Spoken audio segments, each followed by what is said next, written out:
felt a lot of women refuse to understand. Well, I don't think I understand why we're making such a fuss.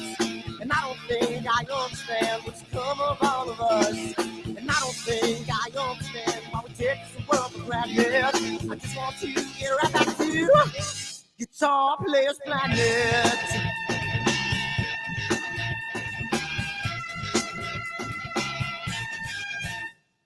You see it in the papers, you read it every day. The riots and the fires going on in South LA. The muggers and the government, they're all wanting the same thing. They take you for your money, making such a fuss. And I don't think I understand what's going on. And I don't think I understand why we take this world for granted. I just want to get right back to Guitar Players Planet.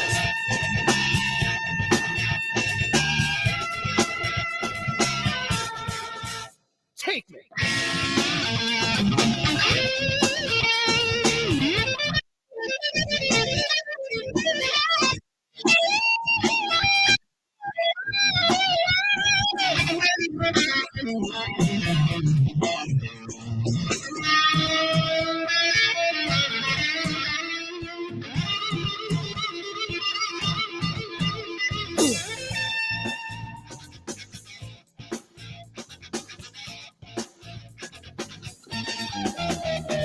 Well, I don't think I understand why we're making such a fuss. And I don't think I understand what's come of all of us.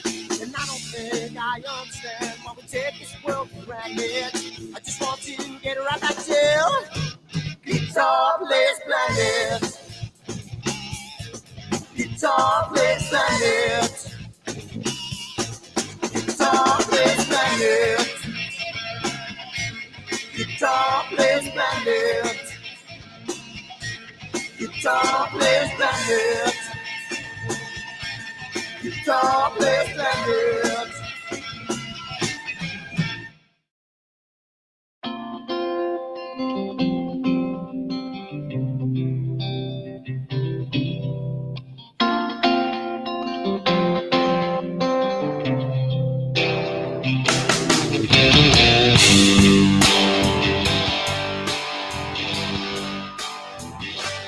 Walked away to what you thought was real. You took everything that I had, yeah. Walked away, but you left one thing behind. You're wondering just what that is. Yes, you are.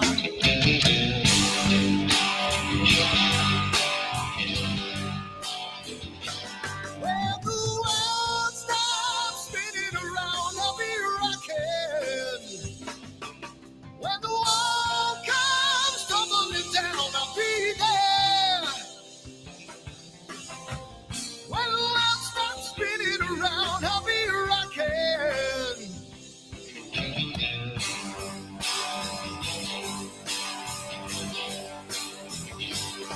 We're gonna make a little love down by the water. Maybe I'm the sun, maybe I'm a daughter. When the music man calls, that's when I gotta play.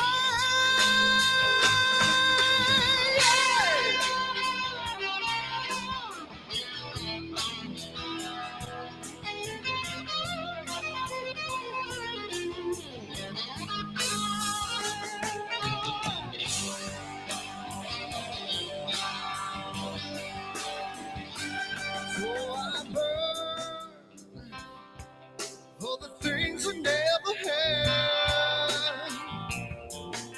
I'm burning with hate, with love. Spin around, round. 'Cause as a boy I had a dream. Carry it with me today. Yes, I do.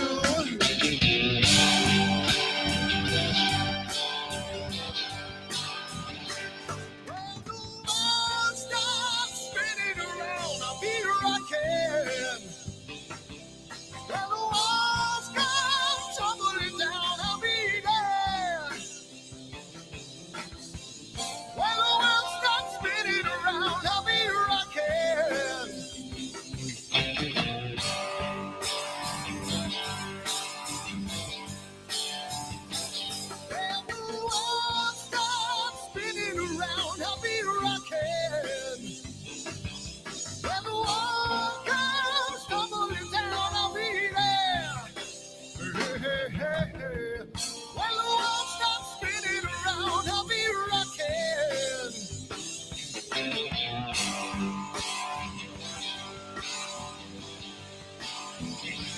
When the world stops spinning around, I'll be rocking.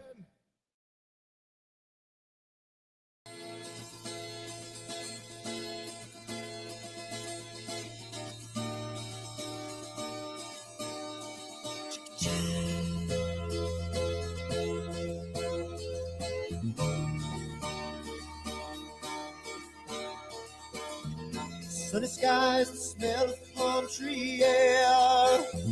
Looking back, I could never feel fair.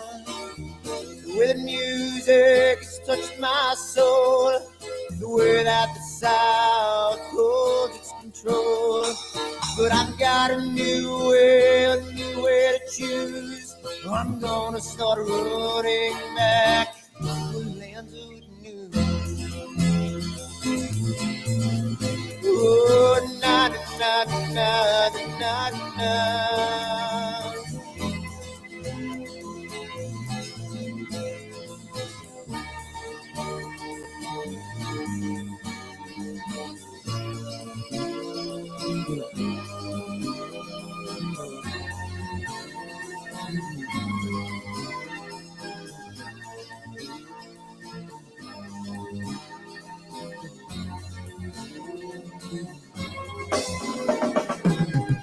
Seems to me that I have lost my old friend.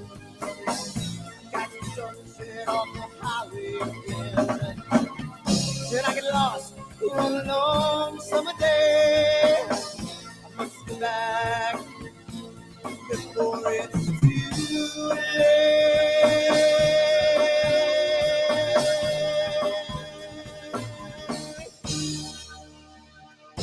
You're afraid, you're feeling alone. Time and space can never unfold. The holidays can ring in your fear. The ghost embrace can only mean tears. And I've got a new way to choose. I'm gonna start running back to lands of blue. Oh, na na na na na.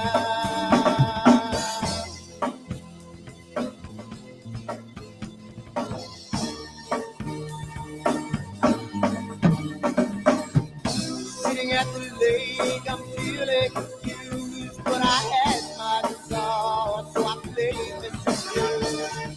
But I'm afraid, what might be true, that I might never be back again.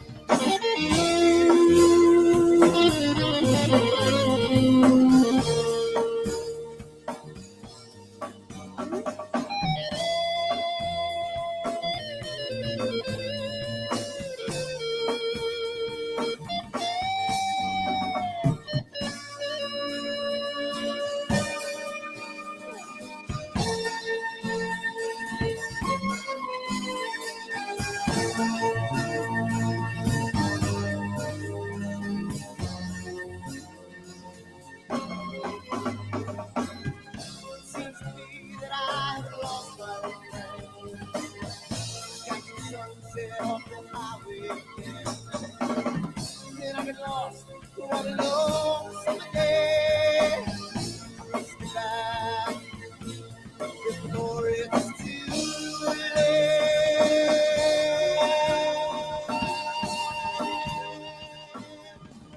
Before it's too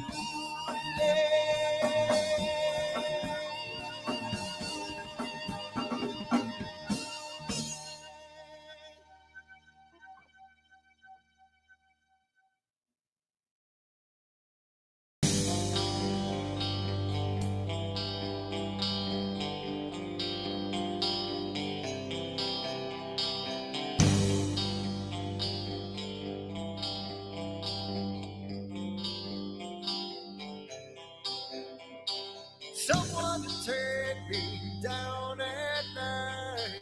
Someone to make my day. New revelation fills my soul. Oh, I can waste away. You distracting my attention, you're all that's on my mind. You, not looking for perfection, but you're too hard to find. Now the first night is coming, and I know what to do. You know that nothing feels sweeter than someone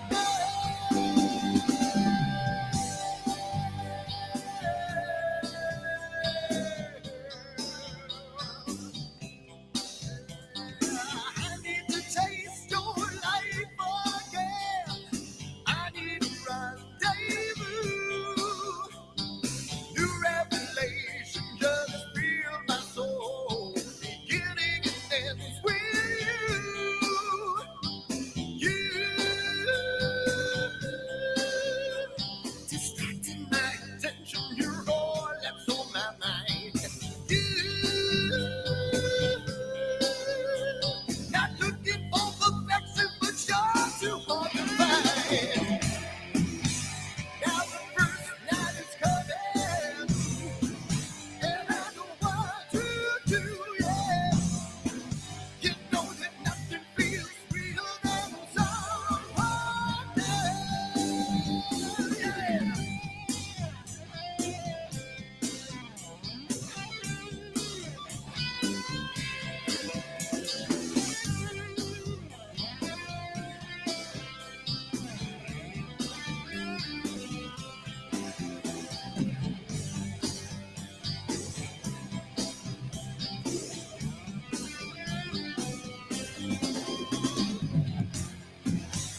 Now the first night is coming, and I know what to do, yeah.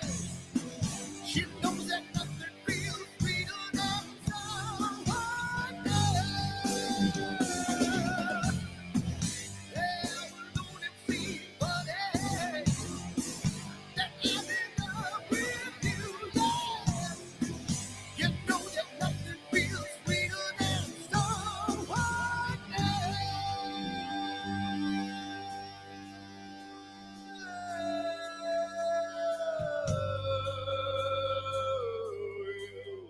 Yeah, yeah, yeah, you. Oh, you. Yeah, you. Yeah, you.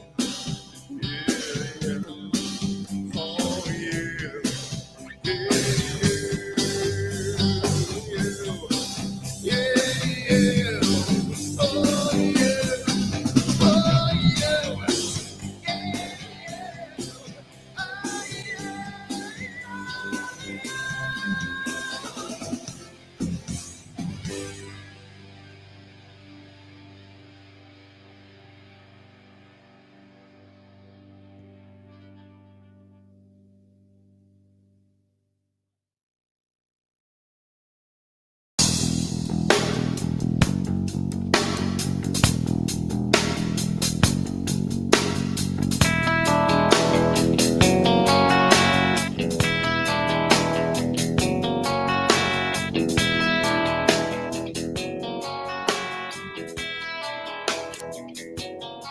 All right.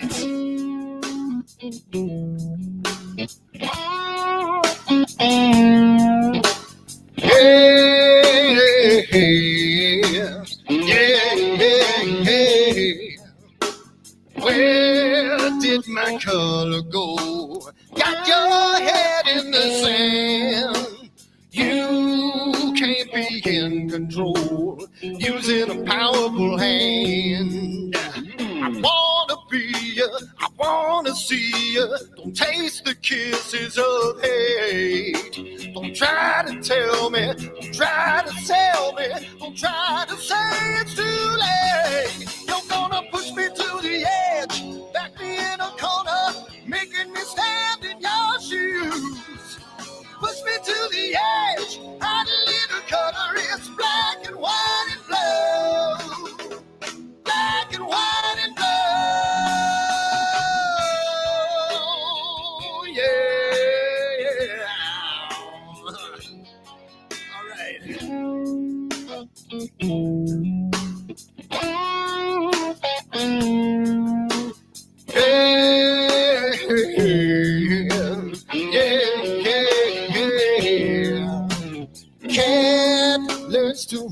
a bell. Rackets free from the maze. We can be taught to love. We've got to learn a new way. I wanna see, I wanna be, taste the kisses of hate. Don't try to tell me, don't try to tell me, don't try to say it's too late. You're gonna push me to the edge, back me in a corner, making me stand in your shoes. Push me to the edge, that little color is black and white and blue. Black and white and blue. Yeah.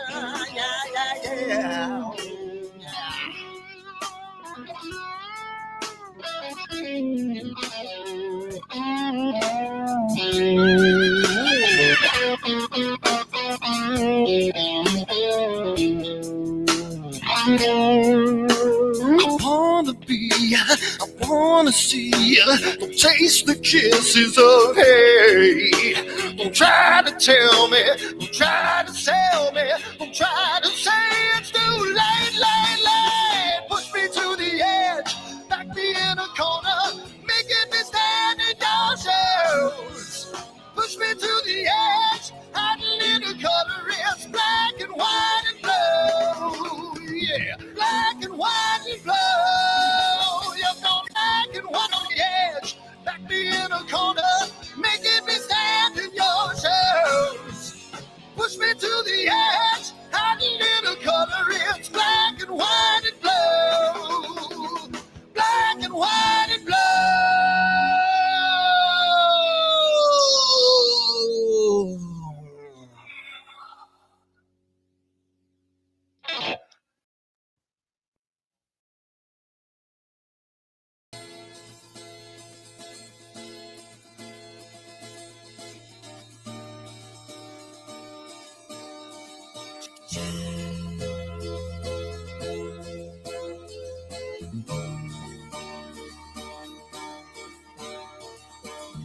Sunny skies, the smell of palm tree air. Looking back, I could never feel fair. The way the music has touched my soul, the way that the South holds its control. But I've got a new way to choose. I'm gonna start running back to the land of the new. Oh, na na na na na na.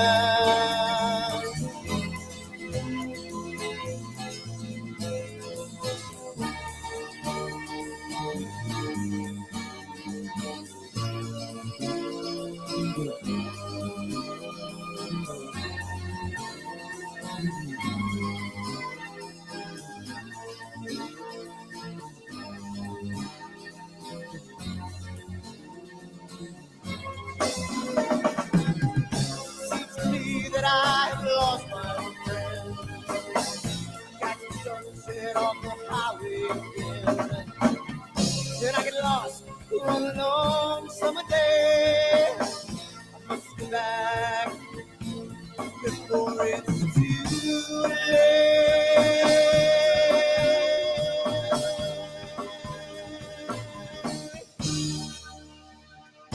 You're afraid, you're feeling alone. Time and space can never afford.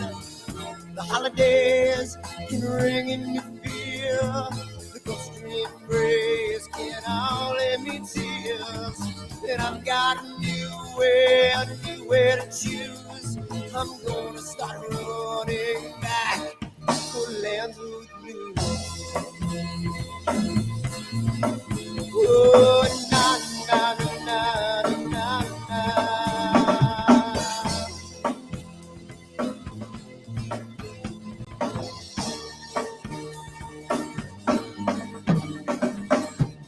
Sitting at the lake, I'm feeling confused, but I had my guitar, so I played this blues. But I'm afraid, what might be true, that I might never be back again.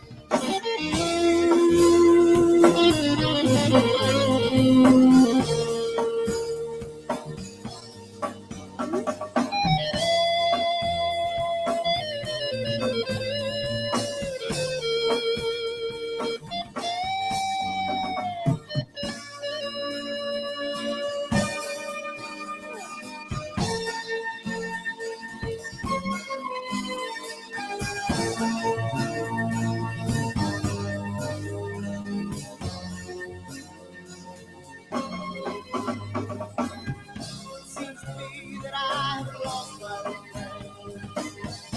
Got the sunset off the highway again. Then I get lost on a long summer day. I race me back, before it's too late.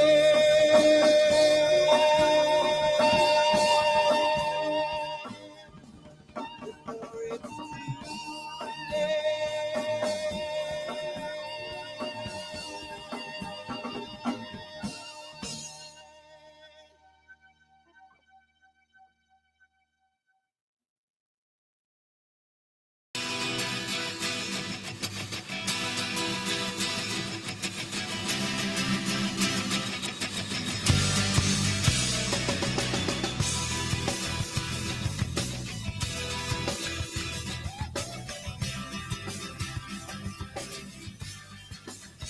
What have I done? Ooh, what have you seen? Early at night, got in the fight, in the candlelight, looking through the screen. Now what have I done? What have you seen? You know there's no future in love when a person has come in between. Jamie's gone, Jamie's gone. Can't look back and now he feels so strong. Jamie's gone, Jamie's gone. Left last night and now it's been so long. What have I done? What have you seen? There was nothing to say, took her away, and I feel the pain. Made love in vain. Oh, oh, oh, what have I done? What have you seen? She knows there's no future in love when a person has come in between. Jamie's gone, Jamie's gone.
I've seen a lot of bankers, and I've seen a lot of cops. I've seen a lot of lawyers pull out all the stops.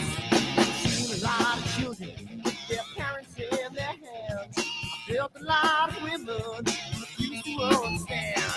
And I don't think I understand why we're making such a fuss. And I don't think I understand what's come of all of us. And I don't think I understand why we take this world for granted. I just want to get right back to Guitar Players Planet.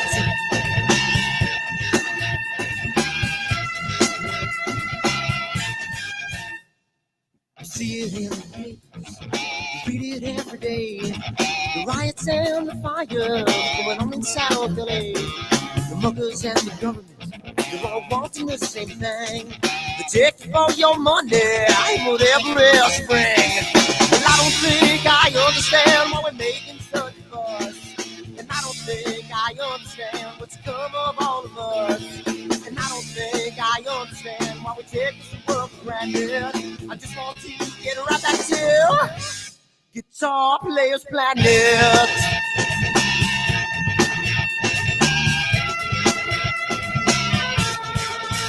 Take me.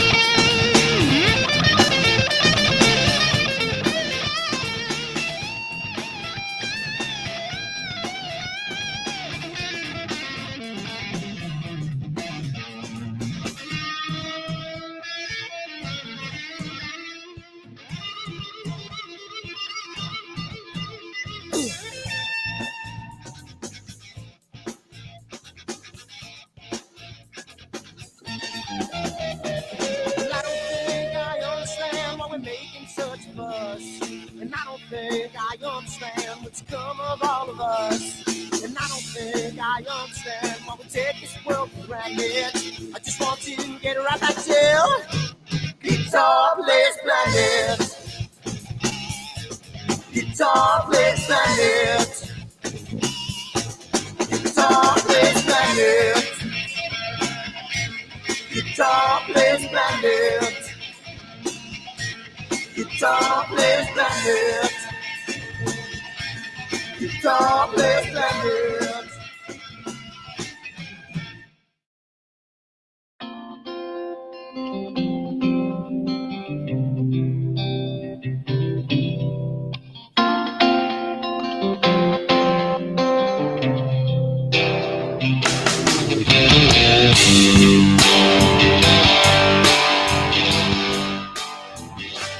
Walked away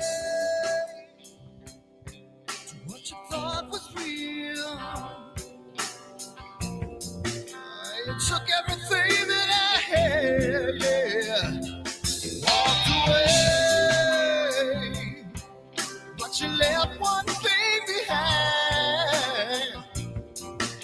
You're wondering just what that is. Yes, you are.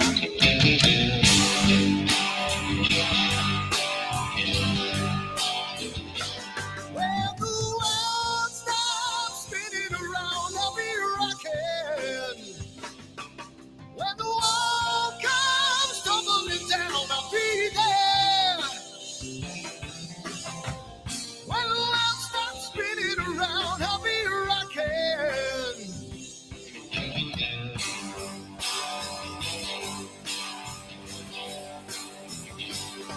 We're gonna make a little love down by the water. Maybe have a son, maybe have a daughter when the music man calls.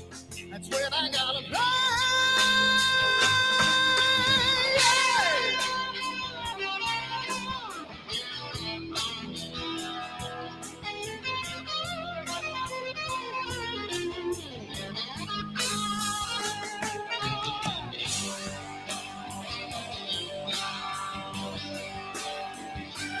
So I burn for the things I never had.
73. Oh, that's why it's messed up. There we go. How's it going, everybody? What's happening? Eric's playing around on his computer. Yep. And we are here tonight. It's Friday night. It's beginners night. So we're going to be playing around with some processes on Pix Insight. Plus, Eric was smart, and I don't know how he did it, but he got his presentation for his constellation done. I unfortunately have not. So you got half price today for half the show. So so first of all, happy 2112 day for anybody who knows what that is. And I'll just share my my screen real quick and to say happy 2112 day, and only Rush fans will get this. So you guys can figure it out. I hope you get a little kick out of that. And Eric, stop sharing, Eric. I'm not sharing. Oh, yeah, it's been stuck on that screen for like 10 minutes. There you go. Oh. Hi, everybody. Happy Friday. Happy holidays. Merry Christmas. All you know that what, stuff. You know what the worst thing is, Eric? Well, I got to work tomorrow. I haven't worked in days. Dude, I got to work tomorrow too, so I don't want to hear it. I have no sympathy for you. Dude, I was off Wednesday, Thursday, today. I work Friday. I'm off Sunday, Monday, Tuesday, Wednesday, Thursday. I work Friday, Saturday. I'm off Sunday. No. Today was supposed to be a day off for me, but I ended up having to work. So that screwed things. So that got me a little upset. Then I work tomorrow. Before I go to my family's, my sister's house for the family holiday dinner and all that stuff. We're gonna do it before Christmas Eve, because all of my sisters and me, we all get very busy on Christmas Eve because we make dinner. We don't do like Dan here and ordering in 45 minutes, get it heated up 70 minutes, and all of that stuff. And if you don't know what we're talking about, go to YouTube, AstroWorld, and look up our video of A Tale of Two Turkeys. So just letting you know. Long, but it's funny. You got to stick with it. Spend 10 minutes. You'll laugh. It's 10 minutes. It's good. But it's good. Anyway.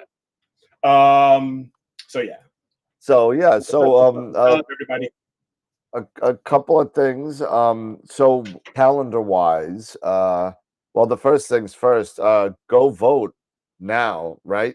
We already got like almost 30 votes in already for picture of the year. And thank you for fixing my little goof that you called all good. And it's all good. All good. So all the pictures are correct in there. We had a little flub in the morning, but it was all fixed before voting started. So all the votes are good. It's all legit. And I think we have almost 30 votes. So go vote. Tell your family, tell your friends, tell everybody. I would love to get 200 votes and break a record and see what we got. So go check it out. I added January and February 25 into the calendar because I think we need. Really? It's not that. January 25 will still be in the 25 calendar, but I needed 2 extra pages. So I wanted to do a solar pick because I thought that solar pick was. I wanted to do a who won all of the picture of the pictures of the week, and I wanted to do an in memoriam in there for Nigel. Yeah. So I wanted to do that. So I added a couple of pages, but don't worry. I just want to let everybody know next calendar, the 2025, will still have January, February in there. So I just want to say that. So that's cool. So we're going to be doing that. Also, just to let everybody know, we only have, I don't know, let's see, 2 more shows till the end of the year after tonight. And it's going to be pretty wild. Eric, you and I got to get on the ball. We have a week. We got to figure things out for season 5. Right? So, it's going to be cool. It's going to be a lot of fun. We're kicking off the year with Nico Carver on January 10th, followed by Maxi Faliares from Argentina. You all might remember him. He did that presentation last year on iPhone astrophotography, which was really, really cool. And then we're gonna have Adrian Bradley, the Nightscaper, on the 25th. And then we're gonna have on February 7th, we'll have Ron Breacher on for a visit to AstroWorld TV again. So we're looking to book some more people. I got some feelers out for the rest of February and March, but it's gonna be a lot of fun. We're also revamping our our sponsors. So you're going to see some changes in all the things. That's why I kind of stopped doing it, because we're going through some changes. So if anybody knows anybody that wants to become a sponsor of AstroWorld TV, tell them to hit me up. You all have my email. If you don't, my email is dan@astroworldweb.com, and you can hit me up there. So image of the year should be a wild time. So go and vote. But that's my spiel. I'm cutting it down to 5 minutes or less from now on. And that'll be it. So welcome to everybody. Yeah, Paul, the pictures are unbelievable. They're really, really, really, really crazy. So picture of the year is gonna be, I think it's gonna be a tough one this year. It's gonna be a tough one. It's gonna be really, really interesting. I mean, as you said, some fantastic pictures from everybody. I mean, the amount of time and effort that everybody, you can tell the amount of time and effort people are putting into these images and the work they're doing, and it shows. It absolutely shows. And I'm so excited for everyone who have participated in Image of the Week, because it is gone. We've done this now. This is our second year, or going on our third year, right? Well, 2025 will be year 3. This is our second calendar. Yeah, this is our second calendar, and it's the game has just it's just been leveling up. I mean, so kudos to everybody, and congratulations to everybody who Image of the Week winners, Image of the Month, and soon to be Image of the Year. Congratulations to all of you. You guys deserve your allocates, for your respective images, and just can't wait to see, who takes home, that Optolong filter. So. Yeah, it's going to be great. And yeah, Sean was real nice to donate that to the winner of the picture of the year. Plus, you'll get a nice little plaque with the picture in it and all that kind of stuff. So it's going to be kind of cool. So, hey, Gideon, if you send me or Dan your address of where you are, I will send you your Christmas bonus, a year's membership to the Jelly of the Month Club. Jelly of the Month? Yes, I will give Gideon a complimentary subscription, to the Jelly of the Month Club. And for those who know what I mean, yeah, what is the Jelly of the Month Club, please? Have you never seen National Lampoon's Christmas Vacation? Oh, sorry. I wasn't thinking that way. Yes. Wow. I was like, hey. Wow. Listen, we both grew up with regular Vacation. I lost track after a little bit of all the vacations. That movie is a staple for my house every year. It's like, It's a Wonderful Life or A Christmas Story. Remember, like on TNT, they would do the 24/7 A Christmas Story. For us, it's that way with National Lampoon's Christmas Vacation. Yeah, so. I mean, for me, it's Die Hard. I don't know, but and I don't care what anybody says. Robin, Katie, Jackson, Die Hard, the very first one, is a Christmas movie. That is a holiday Christmas movie. I'm letting you three know right now. I don't want to hear anything else about it. It is a Christmas movie. It's an action-packed Christmas movie. By that argument, I'd have to say Lethal Weapon is too. So, which one? The first one. Yeah, because that was on Christmas too. Yep, there you go. The first one is. There it is. Although Die Hard is a little bit more Die Hard because it is about a Christmas party. So. Oh, absolutely. Home Alone is a Christmas movie. Home Alone's a classic, Home Alone's a classic Christmas movie. Yep. Hands down. Christmas movies, and if you really want a good, I'm telling you, this is like the best Christmas movie you'll ever see in your entire life. I don't care. It beats A Wonderful Life. It beats A Christmas Story. It beats National Lampoons. It beats everything. Go see Silent Night, Deadly Night, and you'll love it. A plus, baby. A plus.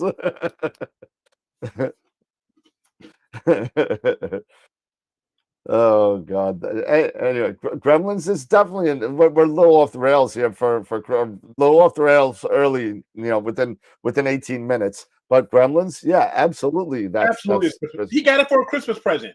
Absolutely. He got it for a Christmas present. So how do you get a Mogwai for a Christmas present? The kid sold it to him. And not for nothing. Didn't the dad buy it? Didn't the dad buy it? Yes, but the dad bought it. But the grandfather did not want to sell it to the dad. Right, because of the whole thing, and then the whole juju. Yes, but the grandson said, "Meet me outside, in the right back corner or whatever," and and he sold it to him. Yeah, but not for nothing. Let's think about this. I hate to trash on a movie, but I am Simon Cowell. I find the bad things in things. So the father in Gremlins, right, was a really, really bad inventor, right? He was a really he invented garbage. I mean, he was like trying to invent self-buttering knives and stuff like that. It's this stupid crap. How the hell did this guy even have money for a Mogwai? Let alone the rent. The Mogwai is not like not like a gerbil you could buy for $18. I'm sure the guy said it was so much money that he couldn't afford it. So yeah, I mean, but Planes, Trains, and Automobiles was Thanksgiving, Gideon. It was Thanksgiving. Yep. That was Thanksgiving. It was Thanksgiving. Yeah, Christmas movies are good. Yeah, we like them. Love them. So love them.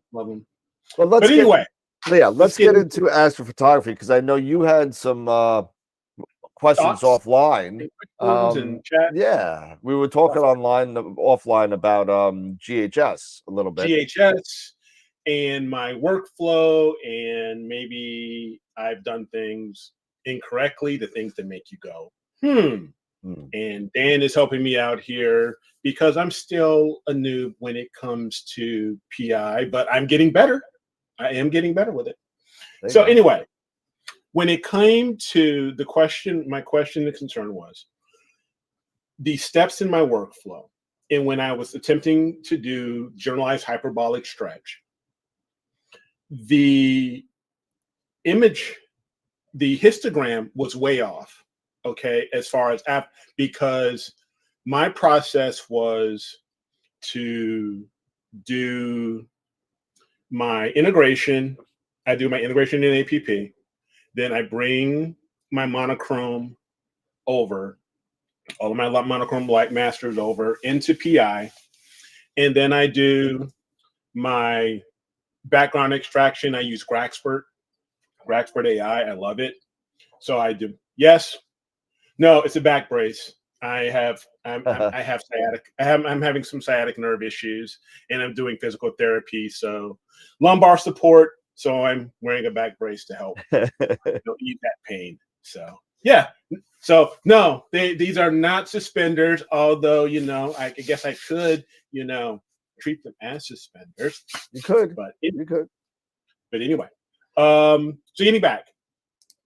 So I do my workflow like I have been doing in the past, and something doesn't seem right when I now trying to use GHS. I was using GHS for the first time, and my histogram looked way off.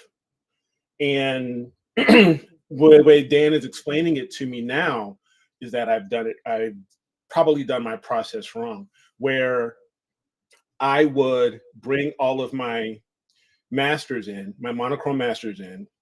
I would do Graxpert to do my background extraction on all of the monochrome masters. And then I would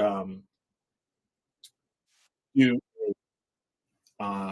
either, like, I would do Blur Exterminator, I would do Noise Exterminator, and sometimes now lately I've actually been doing Star Exterminator for a lot of it. But I would initially start out with Blur and then Noise Exterminator, and then I would do channel combination. See, Gideon brought up what we were talking about before about the linear fit, and we were talking about that too, about using your, your strongest channel and using that as a reference channel and making the other two kind of fit the histogram together to align the peaks to it. So now, explain to me, since I'm still new. Yep. Linear fit. Explain what that is, and for people, because this is also the newbie show. So for those who don't know, what exactly is linear fit? So what my understanding is, linear fit. So when you have is that a process? I'm sorry, but is that a process? Yeah, it's a process. It's a process. It is a process in PixInsight. Yep, it's a process in PixInsight. You can bring it in, and let me see if I can bring it up real quick for you. I do have PixInsight in here already loaded, so it'll take me 2 seconds here. And we'll do this. All right. So let me see. Let's see. I got some masters here. I'm playing around with somebody else's data, so excuse me. So, so I got some an iris, red, green, and blue. These were stacked already, and I'll go back in the history real quick and bring it back to the initial state. Okay. Okay. And then if I go to process, all processes, linear fit, and it just brought, there's the linear fit. Okay. Okay. So the first thing you will kind of want to do, and this is my, if anybody, and listen, I could be doing this wrong too. So if anybody has any anything to say, feel free. There's no ego here. That's all about getting things right. Right. So we're gonna get this, and we're gonna bring this to its initial state, and we're gonna bring the blue to its initial state too. Go back in time. Right. Go back in time. Okay, so now let's bring up a histogram, right? And I'll bring this on over, and I'll clear this, and I'll restart, and I'll put this in RGBK, and then we're gonna look at the green master. Now, unfortunately, from what I'm seeing here, is that the green is right there at 20 times. All right, so blue is a little bit over, right? So now if you take a look, blue master, green master is a little bit to the right, red master is a little bit to the left, right? So in this situation, I would use the one in the middle. So that's usually the, let's see, blue, green, and red. Either the blue or the red. Mm-hmm. So let's say we use the blue. Sure. So I'm going to use a reference image as the blue. Okay. Yep. Now I'm going to use that. Now that's your reference image. Now you could do a couple things and change some of the settings in here, but I've never really had to. We'll get rid of the histogram transformation, and we don't need the blue because that's going to be our reference, right? So we'll minimize that. And now we're going to bring the green. We're going to apply this to the green. Fitting the image. Give it a second. Usually doesn't take this long. Might be because it's a big pick. I should have did a. There you go. Linear fit done, and we'll do it with the red. Just drop it right in there. Give it a couple more seconds. Mm-hmm. and then I'm going to bring the histogram. Now, if this worked correctly and I did this right, the peaks should be closer to all even now. Anybody talking on the chat, seeing if I'm doing this correct? Well, yeah, there was a comment here from Mark. Let me pull that back up here. See, take a look. So now here's the blue. Yep. Right? Here's the green now. And then here's the red. Yep, and they're all pretty much very much all right there now. So it basically takes the histogram, and then you got to kind of do, you got to do one of these, and we'll make this back to normal. You don't want all that in there, so let's do one of those, and then bring it on in, and let's stretch this guy a little bit, and then we'll get rid of the black, and then we'll put it at about 10%, and then bam. And that's going to be your red for right now. You could, that was a quick stretch, so you can, and I would do a couple other things before I do this. I would have done my crop, I would have done my DBE, I would have done a couple other things before I did this. And if as a matter of fact, I think, do I still have it in here? No, I took it out of my workflow because I really don't need to do it a lot. But that's how I would probably do it, somewhere in between NXT and the stretch, somewhere over here. I would do it. Gotcha. See, this is making a bit more sense to me. And then let me. So. Stop share. That makes so that's a bit that's a bit more helpful, because if there you go. Mark's saying the exact same thing that I just said. Dynamic crop, then I use correct expert, but then channel combination, blur X, star X, then work on a histogram. But he's not mentioning linear fit. Well, that's the work on histogram. So. Oh, so that's the work on histogram. So you can do the linear fit and then stretch it. Now, the only thing I mean, I know Mark's really good, and there's something that I don't like to do, and there's two schools of thought on this. One is do the channel combination first before you start adding in your blur X and star X, and there's another school of thought that says do all your channels first before you combine. I'd like to know everybody's thoughts on that, because I always, some people say, well, if you do it before you combine it, you're actually tripling the effect of the noise reduction, because and other people are saying do it beforehand to get it all out, because there might be something in one channel that's not in another. So I'd like to know everybody's thoughts on that, on what they do in their process, and let's see what we come up with, because that's one of the things that I always did. So I always did everything up to the stretch. Once I did the stretch, I plopped them all together, took the stars out, and did all the rest. But gotcha. Okay. Interesting. So NXT does not play well after grading. I agree with you 100% on that. I've had situations where it really looked like garbage. It looked like there were clouds in the thing. Okay. Yeah, because all right, yeah. So now I learn. We learn something new every day, because here was, to give you an example of what I was dealing with prior.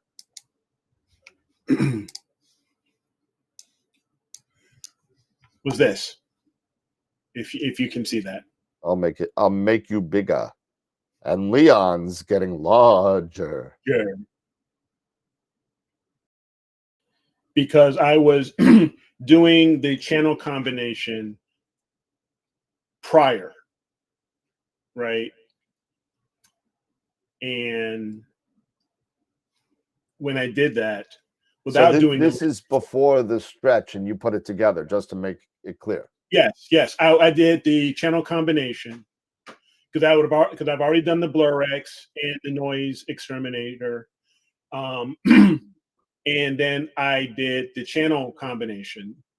Now, if I move these out of the way here, because I want to share this really quick to make, because I'm not sure how well everybody can see, because I know you Your mentioned. right and your left are a little squashed. You cut off. So here is my updated process, workflow rather, to bring everything in, do an STF, do my dynamic crop. These are going to go away because this is basically Graxpert doing this now.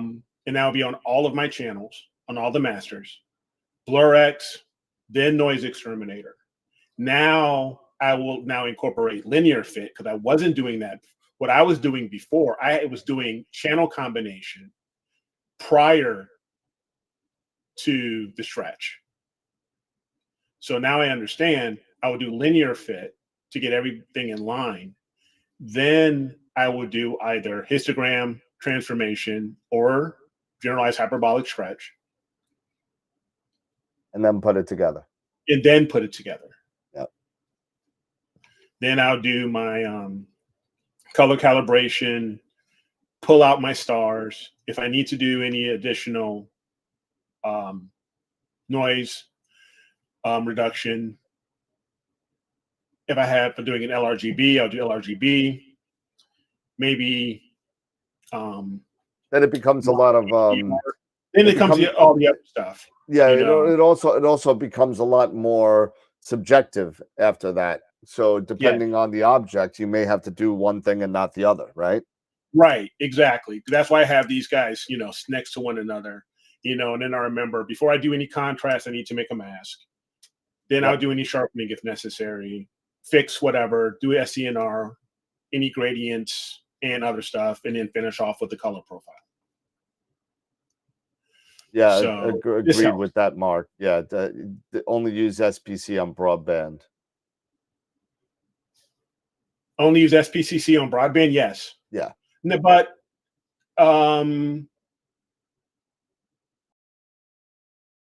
I thought with an SPCC you can there is a tick box, I believe, for narrowband, but it's just it's not perfect yet. Okay, that's fair.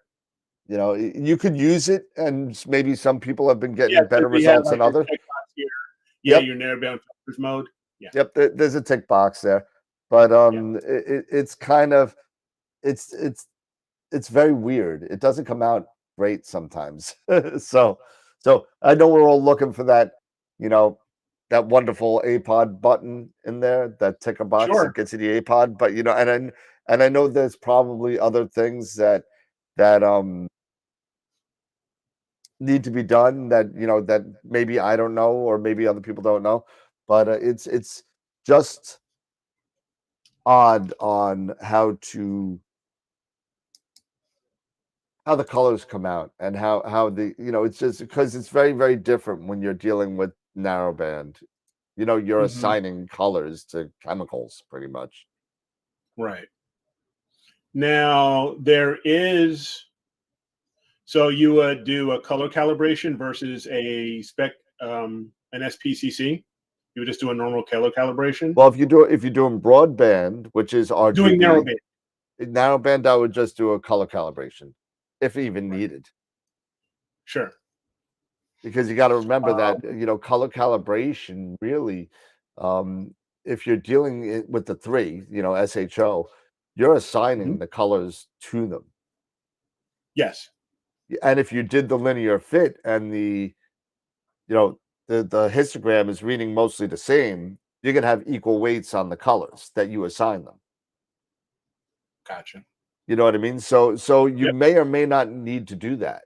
But you definitely should take a look at it, especially with your curves and your stretching. Now, there was a question there regarding pulling stars out before or after the stretch. Now that's an interesting I have done mine actually prior to the stretch. That's funny. I've done mine after. So And even though this is down here below after the stretch, my recent I moved this here now, and I'm going to give this a try doing it after the stretch, right? After I do my color calibrations, and then I'll do my removal of stars. But prior, and when I mean prior, this is within like the last 20 minutes, I would pull out the stars first. It would be like alongside the other exterminators here, and then I would do that. Yeah, I mean, there's two schools of thought with that, and it really depends on what works for you. Mhm. You know, you can take There's it definitely out different before. ways to skin a cat. Yeah, you can take it out now. If you take a look at let me see if I can get it up here again. Here, I'll stop sharing so you can share your screen. That's okay. That's okay. And here's mine, I think. Yeah, there's mine. So I literally take the stars out directly after the first stretch. Now, usually, it really depends on the star field too. If you have a Mhm. dense, crazy star field, I may bring this up to right after Blurax, maybe, Mhm. and pull them out and then do the noise reduction. I may do that because there's just so many stars. If you stretch them, they're going to be overpowering you know what I mean? So Here's a crazy. Continue. I want to share something with you. I have a thought, but go ahead and finish up your thought. that's okay. So this takeout stars, the star exterminator ready, I may move up to here depending on the star field. But usually, in most cases, unless the star field is very dense, I'll do it right after the combo. Right there. All right, Eric, what was the question? No, so with me here, when you were talking about the star field, right? If I'm going to share, I'll continue sharing my screen here. To check this out. You want to talk about a crazy star field. Where was it?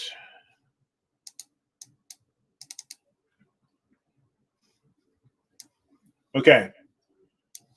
There's the star field, right? Pretty busy, pretty dense, pretty busy.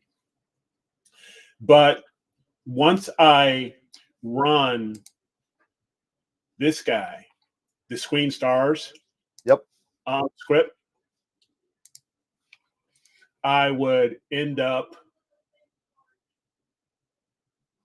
where is it? If I can find it. Here's the completed one.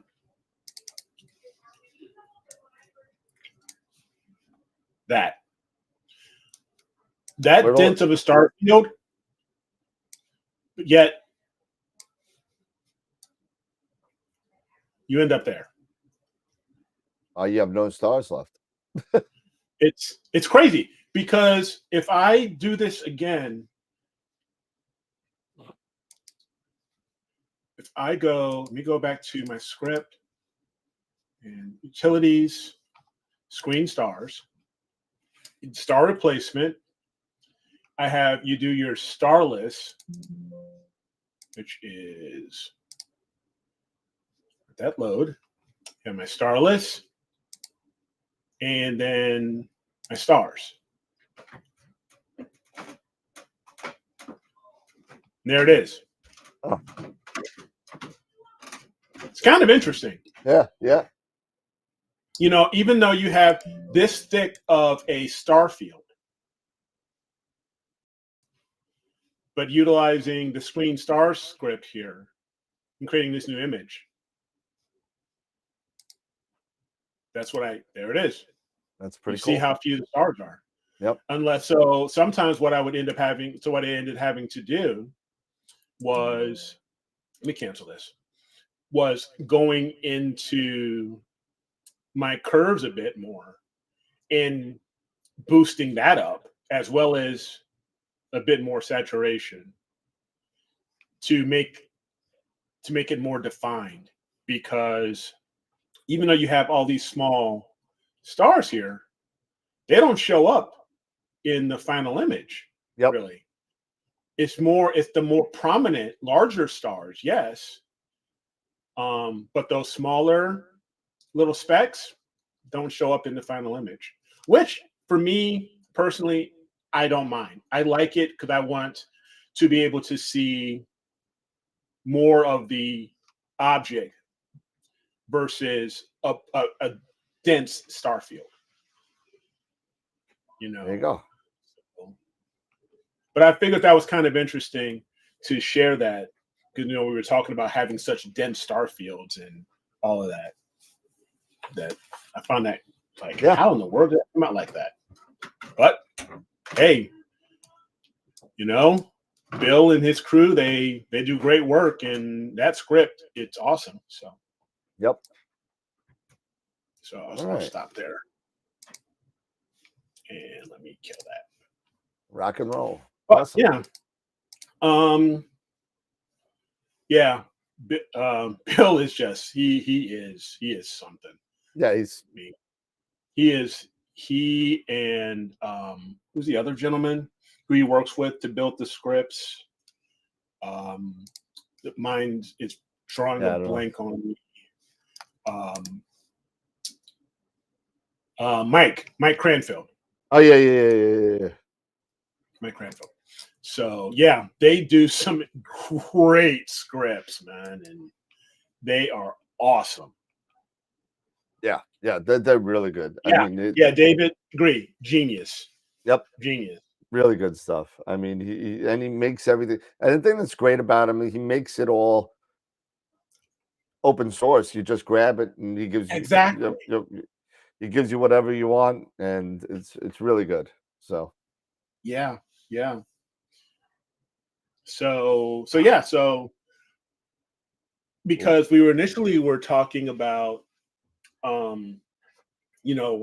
this whole conversation was with the GHS and things not being right and the histograms just being way off.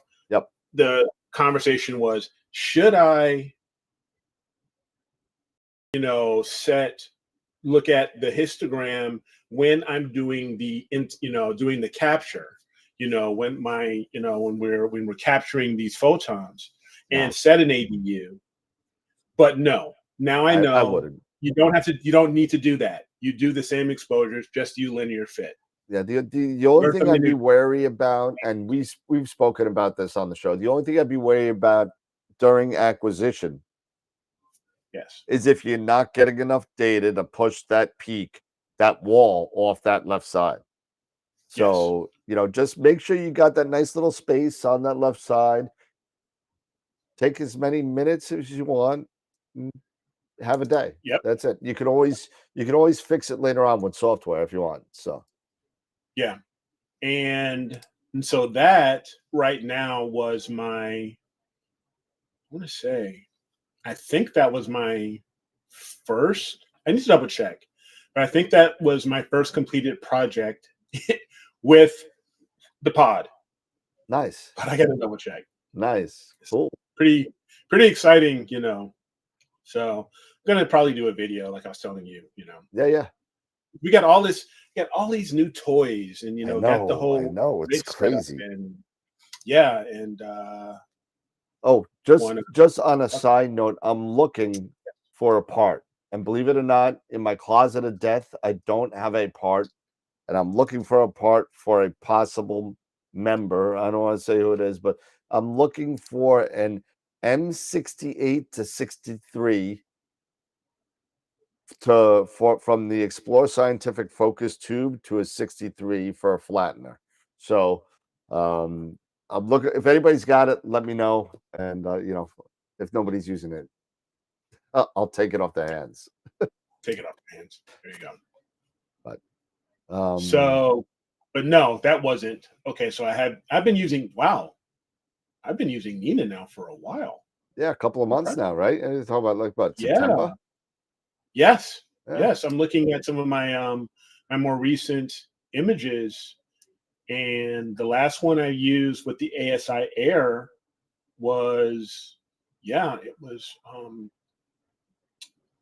this is a while ago. Holy cow! Back in July. Oh wow! Okay. The end of July. The end of July was my last completed project with the ASI Air. ASI Air, and the last two that I've done, they've been exclusively using Nina. So it's pretty cool. Hey, I'm learning. Yeah, gentleman wants a 1.0 non-reducing flattener, so I pointed him to a couple, and he's looking at the the one that I used, actually, the 1.0 non-reducing flattener from Telescope Express, and I have two of them in my closet. Actually, I sold one, but the other one I have over here. But hey, I'm feeling your pain right now, Gideon. At least for right now, I understand what you're saying, because now instead of a white Christmas, we're having a wet Christmas. Well, it's coming my way soon. So we went through this whole thing with the windstorm, and it totally turned. It broke one of my tree branches, and the tree branch was vertical in the tree. It broke and went vertical, and it just went straight up. It just went straight up and down, and it got stuck in between other branches, whatever, and it's really it was ready to smash my next door neighbor's car and drop on the car. So I finally got it down with some. I had the little pulley thing and whatever, but it was stuck there. It wasn't going anywhere. It was crazy. Hey, Macon, how are you? Good evening. Macon. Oh wow, that's a new name, I think. Yeah, that's new. Welcome. How's it going? You just had a winter storm. Pia. Pain in, I think. Yeah. Pain in, you know what? Yeah, pretty much. Yep. I call mine PETA. Or actually and PETA is Titan, and Titan is not here right now. Yeah, I don't hear him clopping around in the background. No, he's not. No. I said, I told the puppy, I was like, no, you need to stay upstairs right now. You know what? I am very interested in getting a weather station myself. That would be great.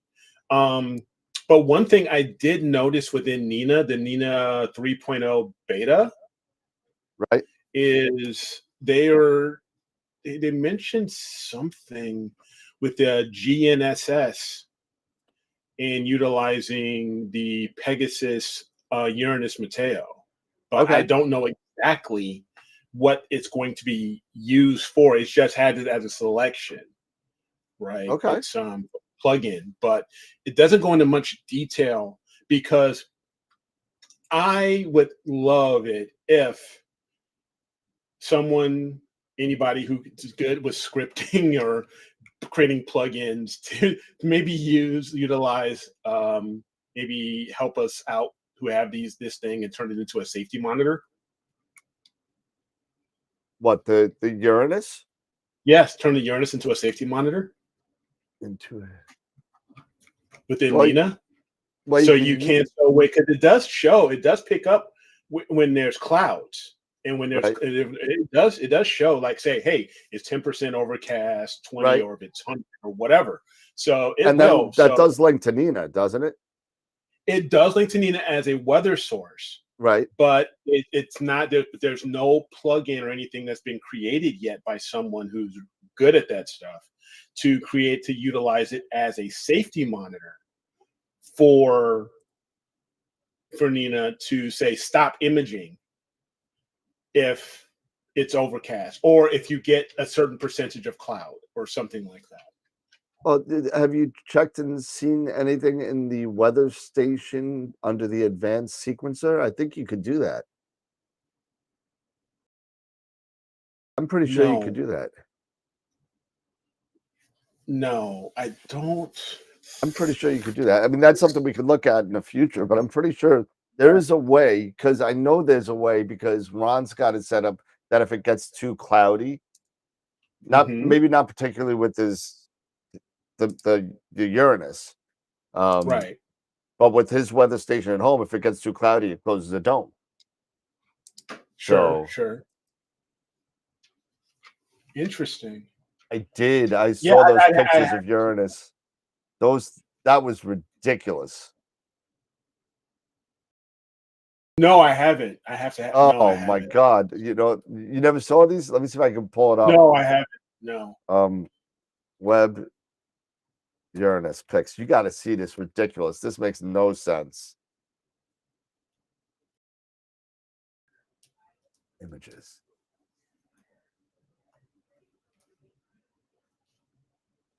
Okay, so Gideon and Beatrice. Yeah, Winter Storm. Here you go. Haya. Elgin. Here's one. Okay. Holy crap. That's That one. is incredible. You see the spikes? Yes. Yeah. So, where's the other one? There was one with the moons. Okay.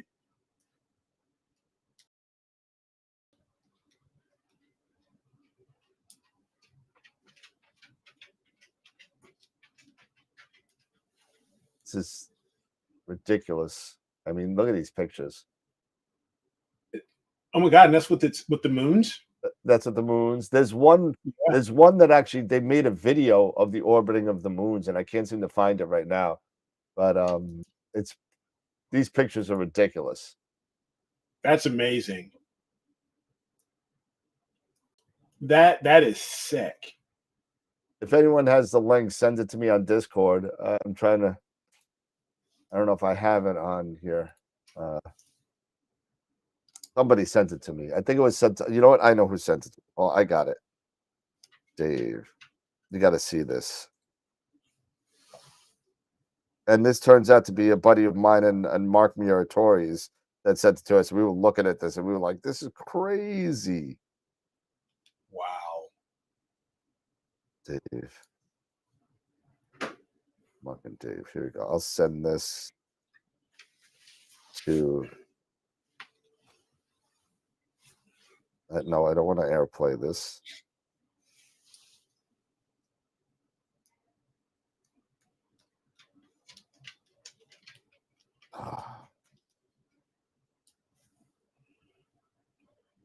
See, let me see. I'll go back to here. I'll find it and I'll go back to here real quick. Okay. And wow. But those. Amazing. Okay.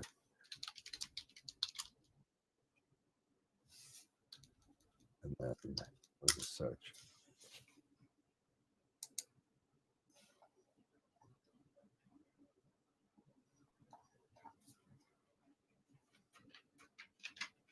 I mean, that's just crazy. It's beautiful. I mean, in the near infrared and everything. Just goes to show. It just goes to show. It's just incredible stuff. Wish I could.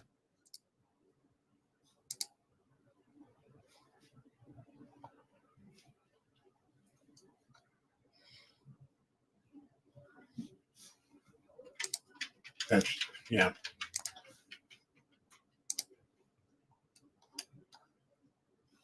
course, I'm never going to find it now. Of course. What? It was like a time lapse? Yeah, it was a time lapse of the moons. Gotcha.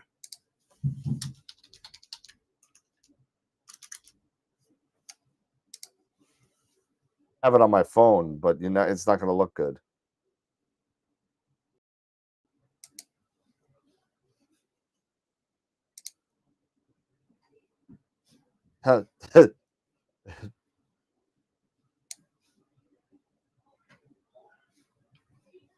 But I mean, just looking at it, I think they were showing something like on YouTube here, of a time lapse of it with the See moons. if that's it. Yes, from space.com. I don't know. Let's see if you have it.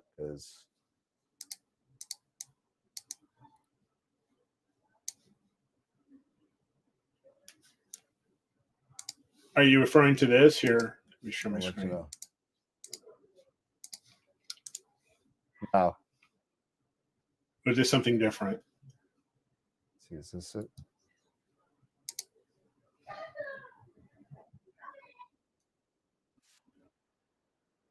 Is this what you were referring to? This video? No, it No? looks like a homemade video. Gotcha. Gotcha. Okay. Just curious, but no, but still, this is amazing. I'm gonna have to share this with the kids. It's from it was a friend of mine sent it to me from the Daily Mail. Okay. .co.uk.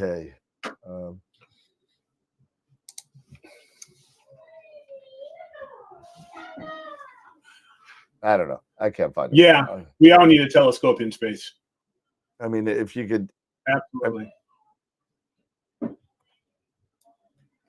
So yeah. It is. I don't know if you can kind of see it. It's like That's a little bit. It's not great. It's not the greatest. You're seeing my green screen in the picture now. Yeah, I'm seeing your green you can't see screen. it but it's pretty wild. I mean, I can't even send it to anybody. I don't understand why I can't forward it to anybody. But gotcha. Well, it's 7. It's 8 o'clock here. 9 o'clock. Yep. So we got half an hour before we vote. Before we have the results of the pick of the week. Yep. But so let me take this time to share my constellation presentation. Oh yeah. What do you think? Yeah, please, absolutely. Okay, so I got tape. You got a lot of tape there, bro. This is not. This is nothing. I go through this in a week now.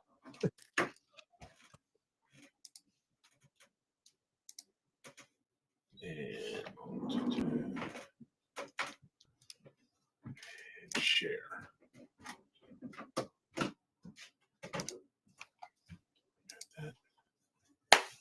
Okay, so don't know if you let me know when you can see everything. You're good. Okay, cool. So as everybody knows, Fridays we're now getting back to doing our constellation presentations, and we're going to go through all 88 constellations. And for this week, since I'm going solo on this project this week. Thanks, man. Sorry. It's been a long week. I'm sorry. I dropped the ball. I know. Hey, I've done it too. So it's all good. So we are going to be highlighting the constellation Gemini. So first we'll start out with the facts about the constellation Gemini.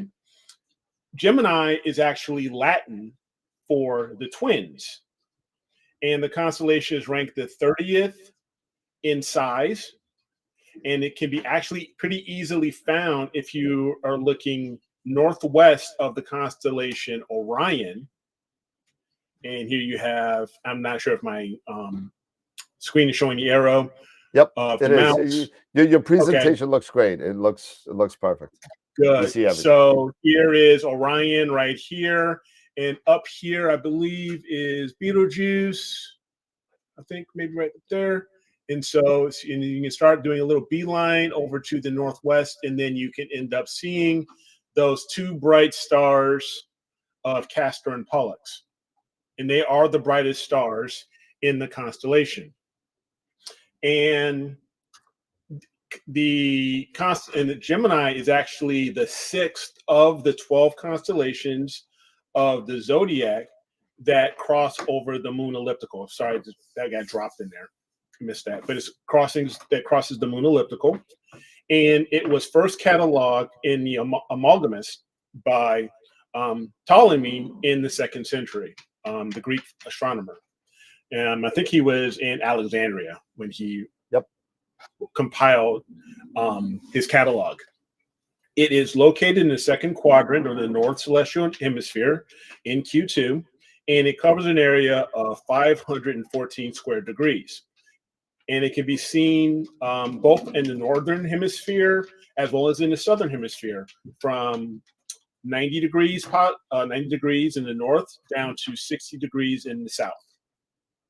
And the genitive name of Gemini that they use for naming the stars is Geminorum, and its abbreviation by the IAU is GEM, GEM. And this constellation has 10 named stars, and leading out with Castor, which is known as Alpha Geminorum, and it has a magnitude of 1.58. And its twin Pollux is Beta Geminorum, but it's actually brighter, and it has a magnitude of 1.14, and making it the 17th brightest star in the night sky. There are 7 stars with exoplanets. There is one Messier object in the constellation M35, and there are 2 meteor showers. One just passed, the Geminids, and then they also have the Rho Geminids. And the Geminids, they peak around December 13th to the 14th, and it's one of the more brighter showers, meteor showers, and that just passed last week. So yeah. So, I love my Greek mythology, so we'll talk a little bit about the myths behind the constellation Gemini. Now, there's a lot of dispute on the origin of the twins and stuff like that, but the most accepted story is the brothers they're not identical twins. They're fraternal twins. They were born in separate sets, 2 sets of twins, but one boy and one girl. And their mother, Leda, she was the queen of Sparta, and she had one boy and one girl, but of 2 separate fathers. And she was getting busy with both of them at the same time, which is crazy. But here's the thing, though. Pollux and Helen, which is also Helen of Troy, she will later be known as, were the children of Zeus. So they were immortal. Okay. And how Zeus approached Leda was he took the form of a swan, which is what we know the constellation Cygnus. Yep. And he came and he got with Leda, and she got pregnant with Helen and Pollux. But also King Tiridaeus, he was mortal, of course, and she was impregnated by him at the same time, giving birth to Castor and Clytemnestra. Sorry if I'm a little off here, but they were mortal. Okay, so 2 sets of twins born at basically the same time, 2 boys, a boy and girl, one immortal, one mortal. Okay. But the brothers were really tight. They were really inseparable. They even dressed the same, had the same hairstyle, stuff like that. Castor, the mortal, he was known as a very famous horseman and warrior. He even taught Hercules how to sword fight, how to fence. And Pollux was a champion boxer. He was a boxer. And it also joined as members of the Argonauts, Jason and the Argonauts. They joined up with Jason to retrieve the Golden Fleece. Now, Pollux's boxing skills, they came to use when the Argonauts landed in an area of Asia Minor, ruled by Amycus, who was a son of Poseidon. And Amycus, was a jerk. He was the biggest bully of them all. He would challenge people who would come to his lands before they could leave his lands. He would challenge one of them. He would challenge them to a fight. If there was a crew of them, he would challenge them. One of the crew members, he would challenge them to a fight in order for them to leave, and he would always end up winning. But so when the Argo landed, he did the same thing. He challenged the Argonauts he said, one of you guys are going to have to fight me. You guys are going to have to box me. So Pollux, you know, he was bragging and talking all this smack. So Pollux, you know, he was just getting tired of this dude smack. So he said, all right, I'll fight you. And he took him on, put the gloves on, ding, ding, ding. They start going, you know, a couple rounds, boom. Pollux, you know, he does, you know, the rope-a-dope on this dude, does a little bit of Ali, and then he pulls a Tyson on him and knocks him out. Boom. And then he ends up killing the dude, you know, hitting him straight up in the head, you know, cracking his skull. So there's that. But on the way home with the Golden Fleece, the twins were also known, you know, for being what they now consider the patron saints of sailors. And they were kind of given power over, you know, the way power to save shipwrecked sailors, you know, by Poseidon, who actually even gifted them with white horses. And there's also this whole thing about this phenomenon known as St. Elmo's fire, that's tied to the twins. So if you see this electrical phenomenon where you see these two concurrent electrical phenomena pulses, and there's two of them at the same time, they consider that St. Elmo's fire. But if you see one, that's a bad omen. It's kind of tied to Helen of Troy. And yeah, you're done. Your ship's going down. So yeah, that was pretty cool. And the downfall of the twins was Castor and Pollux. They met up and they clashed with another pair of twins who were also Argonauts, Idas and Licinius. And they got, you know, they were starting to get interested in these two twins and their girls, you know, Phoebe and Hilara. But they, you know, being who they are, you know, I don't know, they said, you know what, we taking your girls. So they took the girls, the twins, the other twins, Idas and Licinius, they chase them, they all meet up. Then a fight breaks out, and Castor, it ends up getting killed by Linus, or how do you ever pronounce his name? Licinius. Killed him with a sword. Huh? Go ahead. So he ends up killing him with a sword. And then Pollux is so enraged, he starts to go after, you know, the dude. And then, but Idas attacks Pollux, but Dad comes into play, Zeus, and throws down a couple lightning bolts, thunderbolts down, you know, saying, not my boy. You ain't gonna mess with my kid. And so the whole match ends up, Castor is gone, Pollux is totally devastated.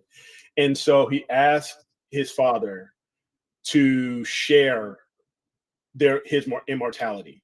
And so Zeus decides to appease his son to place them both in the sky as the constellation of Gemini.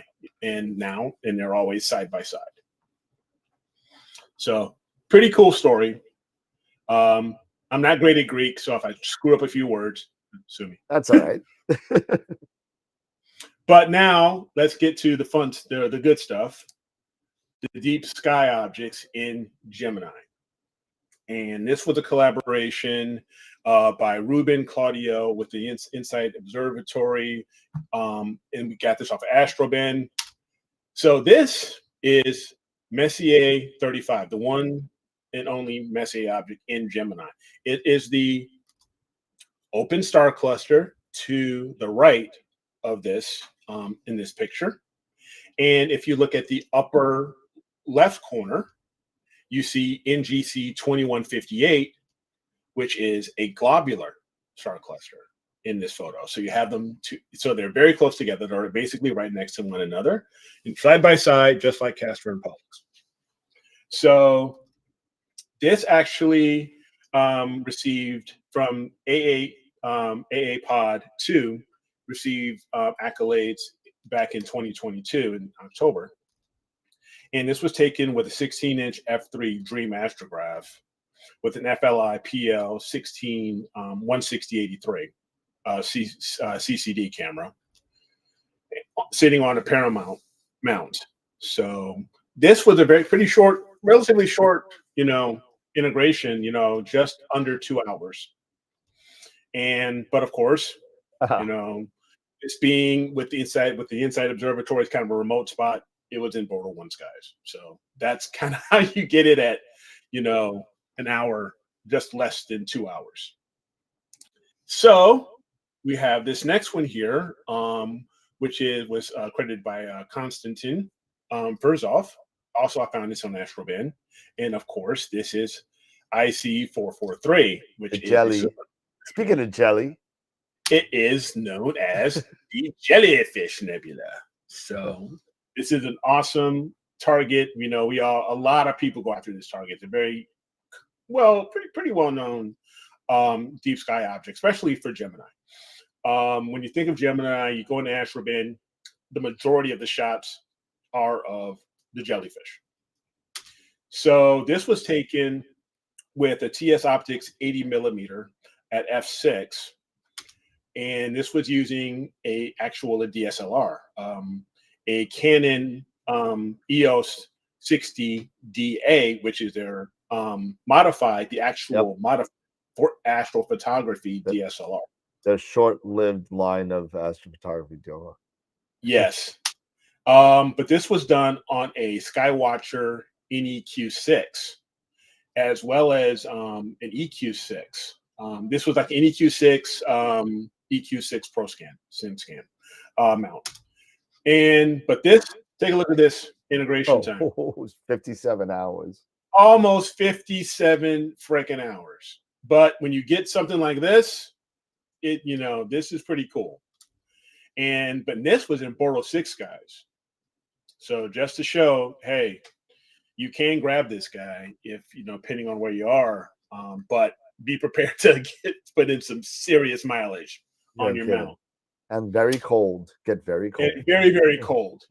So now we have other well-known object in Gemini, NGC 2392, which is also known as Eskimo. Well, it's a planetary nebula. Just to let you know, if you don't know, it's a planetary nebula, but it's known as the Eskimo Nebula. And this was taken by Mark Dickinson through, and I found this on AstroBin as well. This was taken with a Celestron C14, not an Edge, just a straight C14. And with a 2600 mono. So pretty recent, one of the current cameras we have out now, which even I own. So, and taken with an Ioptron Sim 70 with the encoder. So that's a nice mount. Yep. This integration was 30 hours and in a Bortle 5 sky. Then we have another. This was by Pete Boras. Apologies if I mispronounced your name. Also through AstroBin. Another plan. This one is Sharpless 274. Also a planetary nebula, but commonly known as the Medusa Nebula. I still don't get that. I don't get it really either, because I don't see a lot of, where we get the snakes. Yeah, maybe where are the snakes? It's all up in here. Maybe, I don't know, but hey, whatever. It's it is what it is. They're sleeping. They're wrapped around her head. That's what around their head. Exactly. This is more like a hairnet, and the snakes are all up inside her head. There you go. It is. They're just in the hairnet or a shower cap, whatever you want to call it, because it looks more like a shower cap. And then it does. I agree. Right there. I agree with you. Yeah. So this was taken with a TMB Optical 130 Signature Series, and also with a 2600 mono. So, and this was taken with a Skywatcher EQ6R, And this one image of the day on AstroBin earlier this year in March, March 31st. So congratulations to Pete on that recognition. And this was 12 hours of integration time and in a Bortle 5 sky. So this is something I can get. I'm in a Bortle 5. So, there you go. There you go. And then we have a few other that I wanted to share.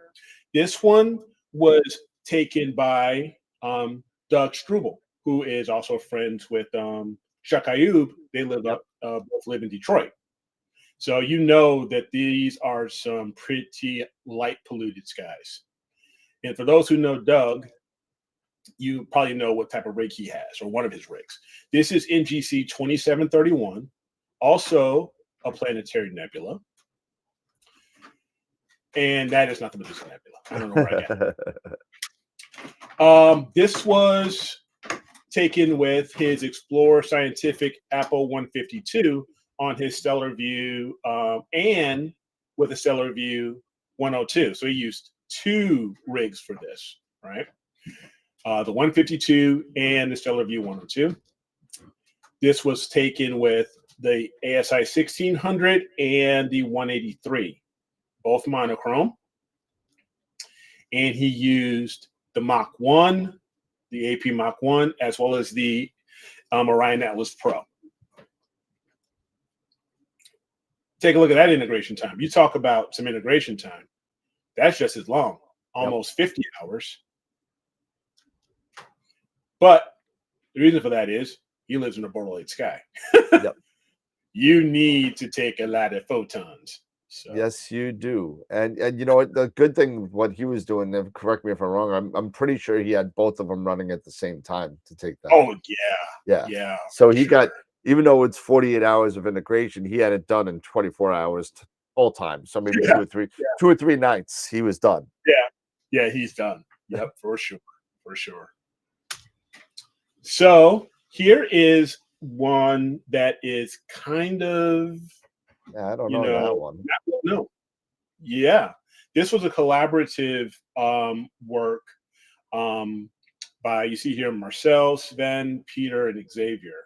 This is Stratner Dressler 163. What you ever heard of that hell catalog? Is that? Nope. It is a planetary nebula. It is a new discovery. This is a new discovery in Gemini. This was discovered last August of 2022. Wow. Okay. So they use a couple of different imaging scopes for this. The APM LZOS Apo at 152, 1200 millimeter focal length, and a Celestron Edge HD 14. They used a QSI 6120 as well as this is the full frame 6200 mm from ZWO.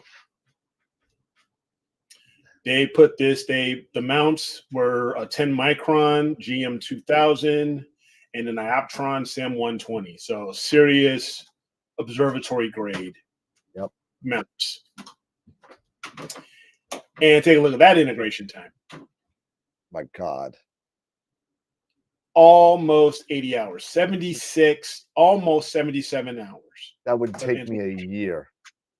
Yeah. This was crazy. And I don't know what the Bortle was for that, but I gotta assume it was just something insane. That could have been Bortle 1. Who knows? Yeah. But thank you, everybody. That is my presentation of Gemini. So we'll get rid of that, and we will go back to the main screen here, and I will. Very cool. And let me change the zoom on you again because I zoomed in on your plant on your. There we go. Beautiful. There we go. So some really, really cool images. and Yeah. that discovery of that other one, that was pretty darn cool. Yeah, You that's pretty cool. It was just 2 years ago. I mean, no, Yeah, 1 year ago. 1 year ago. So yeah, just a year ago that was discovered. So pretty darn awesome. that is You cool. That's know. very cool. So Yep. Thanks everybody. Appreciate it. yeah, Hope you nice like job that. again. I always love the information that you put in. You put a lot of thought and and detail into your mythological conversation about I love it. it's really I do it and I do it a little bit, but you really go deep into it, and I'm like, but Yeah. it's really really cool to like learn about all that stuff. So I appreciate that. So it's really well done as usual. Nice job. Just for me personally, it's just one of my other passions as far as literature is the Yep. Greek myths. Yep. The Greek stories. I love Clash of the Titans. Oh yeah. I love Percy Jackson, the Oh, yeah. Olympians, all Yep. that other sort of stuff. So really cool stuff because the mythology made it easier for people to follow and understand when you have storytellers like Ptolemy or Socrates or others that would put together these stories of these myths of the Greek gods and the Yeah. heroes and the demigods and all that stuff. It's Yep. a lot of fun stuff. Yeah. How these things came to be. It also helps when you're DMing dungeons and putting all that stuff in there. So Yeah. Yeah. so yes, the nerd has come out. So Yes. Eric is the Socrates. Actually, I'm Hey. gonna say Eric is the Socrates. He's the Socrates Socrates. of our time. For those of you that are Bill and Ted fans. So. So great. Station. I love Station. and Demas. And Demas. Station. Party on, dudes.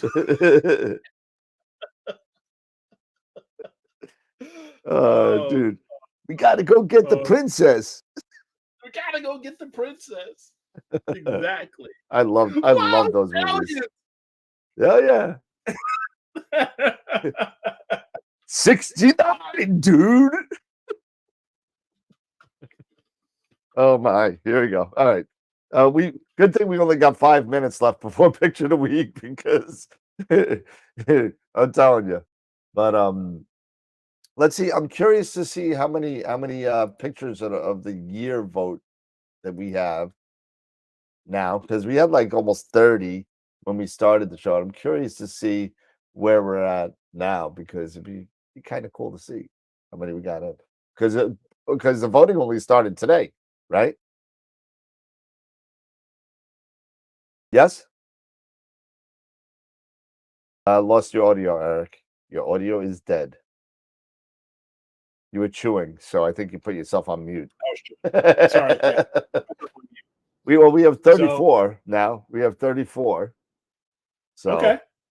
There we go. Image of the week has 42, believe it or not. 42 from our old friend Slotty Botfest. Oh man. Yeah, I know. I know. Boy. It's been a long year. I think we may have to take a week off. But we might have to. Maybe. maybe. Or at least one show.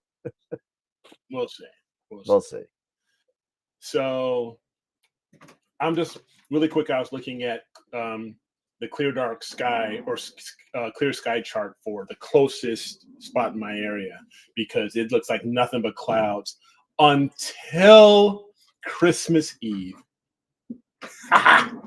Christmas Eve, I might have a chance. on Christmas Eve. That's funny. That's awesome. Let's see. I'm just curious. I had a couple clear nights, and unfortunately, I did completely nothing. Not that I could do much in my backyard these days, anyway. Because I am a complete disaster. I gotta figure out something. But oh wow. So maybe, just maybe, Astro with Eric will be able to put out a video. We'll see.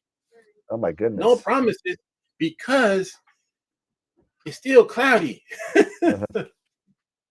But you never know. Clear Oh yeah, outside. downstate. Yeah, not. Oh gosh, man, Tom, I feel you. 1756. Let's see what we got here. And why does it say United Kingdom? Levittown. Let's see. Clear outside. Okay, so yeah, so Yeah, yeah, here we are. We're all going on to like our computer and yeah. everything like that, and checking out our stuff. There you go. That's what I got to look forward to. Yikes! Ouch! Yeah, Ouch! Ouch! Ouch! Ouch! Ouch! yeah. That doesn't work out for me. So Dang, dude. look at that. Look at that. And That's... this is a lie here. I don't know. This is a lie. That is not true. They lied to me. I am more. You cousin Patty. Long Island, where I live, is definitely in the 7. It's You in the lied to me. 17s. The sky quality is in the 17s on Long Island. Oh gosh, yeah. So that means this is probably 8.5 to 9. So Yeah. so Yeah. I don't know who put this together. Whoever in the UK. This is FLO, so that's UK. So Yeah, that's UK. so that's what I got to look forward to. Yeah, that's. I know, B, right? I know it really is. I need all the sympathy I can get because I have just had a crappy astronomy year because it's been a really bad. I mean, it's been great because the business opened, but other than that, as far as imaging, it has been crap. I don't even know. I think, well, the only time I got to do imaging was when I moved out of the state.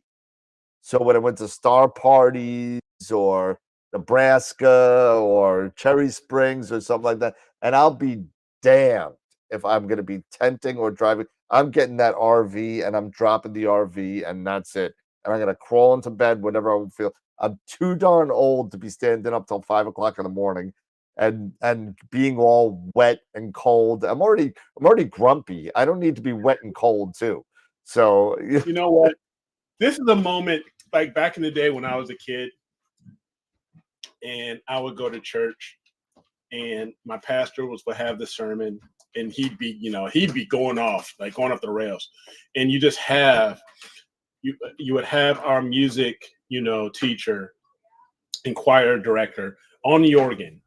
You just want to just, hitting the organ, like, because when the preacher and the pastor goes off, and you're like getting all fired up, and then the pastor, it's like all of a sudden you hear Phantom of the Opera in the background. And music, like, well, I'm just tired of this. I'm tired of the clouds. I need some clear nights. Well, and you just want to go over and say sexual chocolate.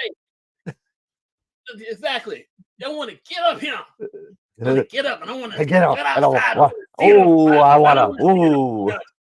clear skies. I want clear skies. Well, let me hear you. Well. And then what do we have today? Sexual chocolate. Oh, sexual chocolate. Testify. That's right. Testify, my brother. Well. And do us a favor. Send us a donation. It can be big. It can be small. Whatever you want to do. Send us a little donation over here. It can be. It can be through Patreon. It can be through YouTube. We don't care. We just want to go to Neef. Well. Oh, that was great. That was awesome. Oh my goodness. Oh my God. Yeah, definitely. You should have either been a preacher or an auctioneer. One or the other. I don't know which one. Every once in a while, it just goes off the rails. That's okay. You know what? It's just me. I'm just naturally this way. It's the end of the year, my brother. There's no artificial preservatives or sweeteners or anything like that. I'm just au natural this way. This is E all day. 24/7, 365. Get out there and start imaging, folks.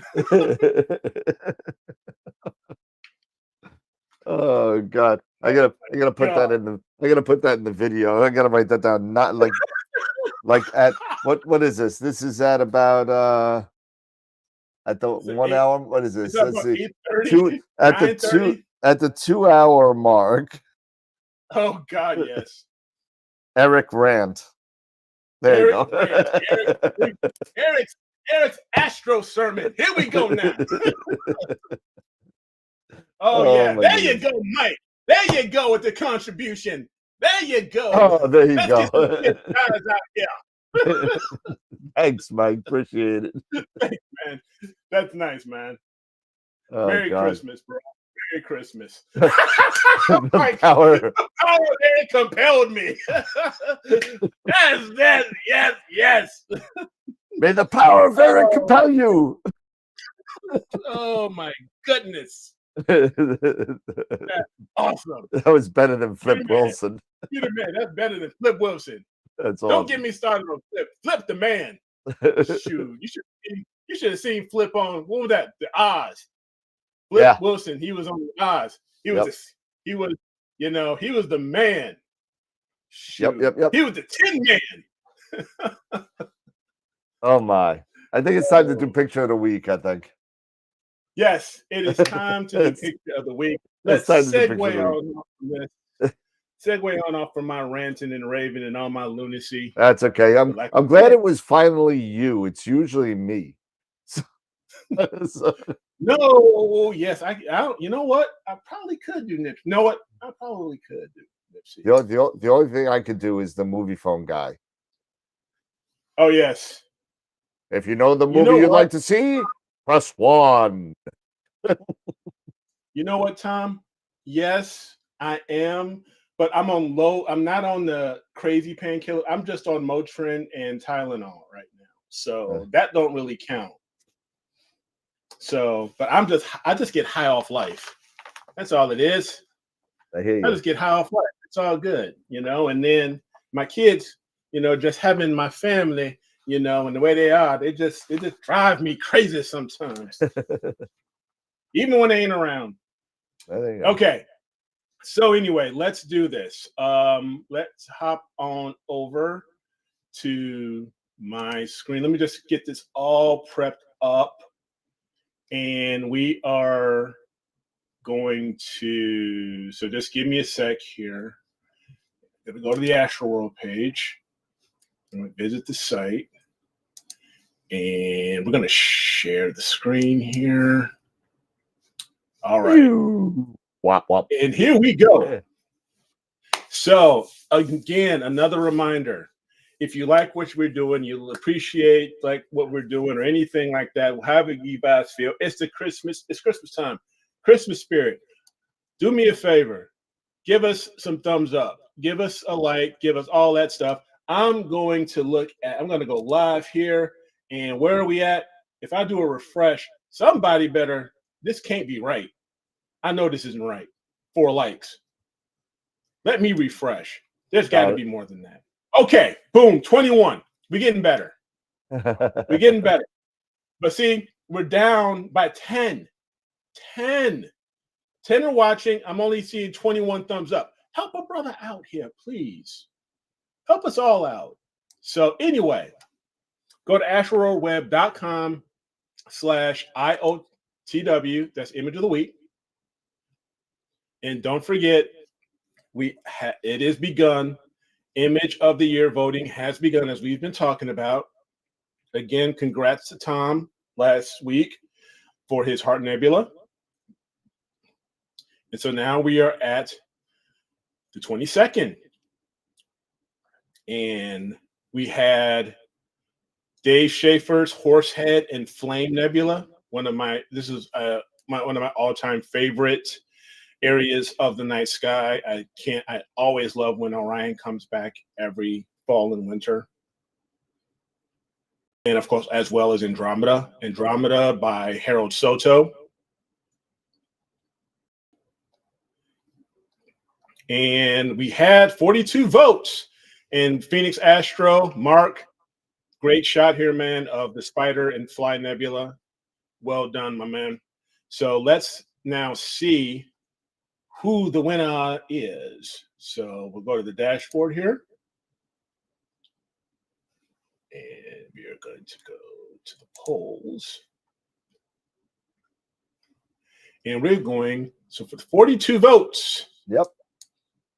And the winner Who's the winner? The winner is, my goodness, it is Harold. Harold Soto. 50% of the vote. Congratulations. Yep.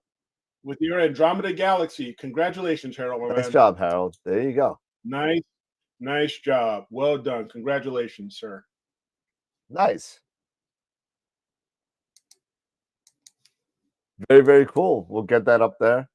Get that up on the on the website. And we'll get that rolling. Yeah. Nice job, Harold. Yes. All right. And then we got Nipsey not Flip. What's up? No. Dave Shave saying it was Nipsey. Nipsey was. I'm not saying correctly. It wasn't Flip, it was Nipsey. It was a Tin Man.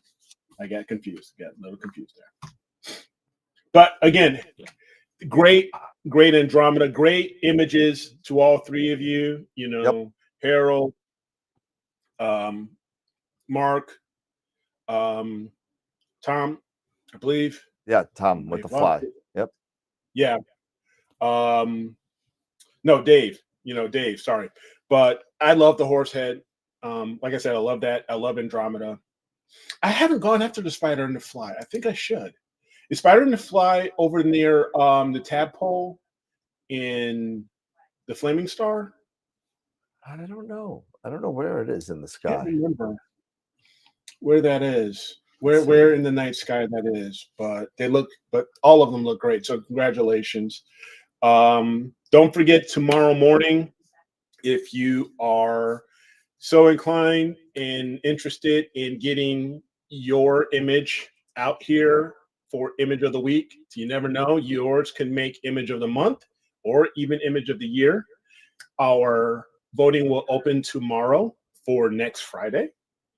I will get everything set up and it will be ready. It should be ready by tomorrow, usually by 8 o'clock Eastern, 8 a.m. Eastern, something like that. And it runs until Tuesday morning. I think about 7 o'clock Eastern. So so it is by the Flaming Star. That's what I thought. So thanks, Mark. Nice. So yeah, definitely get your image out here, and see what, you never know. You could be image of the year for 2020. 25. 25. Oh yes, 25. 24. Absolutely right. 24 will be done. 24 is already. 24 is coming. 24 is coming. 24 is coming. So, what are we doing? We're doing that the 5th, right? January 5th. We're doing it that show. January 5th. So 2 full weeks of voting. 2 full weeks of voting. So if if your image is one of the entries, winners of Image of the Month, get everybody to go to astroworldweb.com and vote /ILTW and vote for your image. Get the word out. Yep. Get the word out to your astronomy club. If you're in an astronomy club, get it out on Facebook, Twitter, Twitch, Discord, whatever. Don't matter. Send it out in carrier pigeon. I don't care. Just, rent a plane and start dropping flyers. Just get it out there. And don't do that. I just watched Leave the World Behind. Don't be dropping flyers. Oh my God. Robin told me about that. Then I had to watch it. And I'm just like, whoa. Yeah. But, you make sure you tell them to watch the show too. Exactly. Yeah. Tell them, please. Tom, watch the show. Have some fun. We have a great time. We have fun. My phonase is running out. I think that's why man. Allergies are killing me. Those allergies. Winter allergies kill me. They kill me. Yes. I get it. All right. So we got But yeah, picture of the Dave, week, picture of the month, appreciate it, picture man. of the Appreciate year. you plugging. Yeah. So Yep. a lot of cool stuff happening. And 2025 and is yeah. coming. 2024 is coming with a Mhm. vengeance. So Yeah. One cool thing, I don't know if I mentioned this to you, but I know we've talked a little bit about the software that I know you have. I have the Sky Tools for imaging. yeah, And now they have they've incorporated to build your your observation plan in Nina. yeah, I haven't gotten to that point yet me neither. to actually build everything out, but I do use it like crazy when I'm building out my actual sequence plan, because it will tell you when the best time is to image with a particular filter. If you plug in all your filters, Yep. it will let you know when is the best time. So I have actually started building my sequences around utilizing, Sky Tools, and starting out my image run at the suggested time. If it's narrowband, I'll do it a little bit earlier, right? But if it's luminance or RGB, it's probably a little bit later when the object is more towards its zenith or towards its before it hits its transit. Right. So it's a really, really cool tool that I appreciate, a lot of their features, because I'm building out my own little observation sheet and putting it all together, my observation list for around this time of year, and could even tell you when the best time of year is to do all that stuff. Kind of like, how Telescopius is, which tells you when it's the best time of the year to image this or image that. Sky Tools, if you do the imaging, how much is Sky Tools? Because you can go to, what is the website? I don't remember. It's well, no, it's Skyhound. Skyhound.com. Skyhound.com. Yep. Yeah. And the developer of Sky Tools has some great tutorials that you can also check out. It is really cool. Because you can do, if you're individual, you can do visual, you do imaging like we do, or you can even buy the combo. But imaging is $200, so it's a little bit less than PI. Yeah, around the same price. And if you buy the bundle, you get a nice little discount. It's $250. Yeah. Because professional itself is like $180, imaging is $200. So, but buying them together, you would get it for $250. So it's really, really nice. So I would, because of what it does for you, I think it's a very handy tool. I do. I think there's I find some value in that tool. Yep. Yes, thanks, Matthew. Greg Krinclaw is the developer, and he does some great tutorials, explains how it worked, the different pieces, building up your observation list, building your observations and stuff like that. Even giving you some really good suggestions on if you want to go towards, targeting a specific signal to noise ratio, right? And then gives you ideas based off of calculations on if you want to go after a particular signal to noise ratio, like say 20, which is what he considers what's considered, a good photo signal to noise ratio. Then you can break it down per filter on the amount of integration time you would need. The one thing, and it works really well with RGB or LRGB on that. But the thing is and maybe even Dan, you can even touch on this. When it comes to narrowband, to get that same type of signal to noise ratio, the time is huge. Yeah, it's like an insane number. Like I'm not talking like 24 to 48 or even 60 hours. I'm talking like hundreds of hours, sometimes close. It's like ridiculous.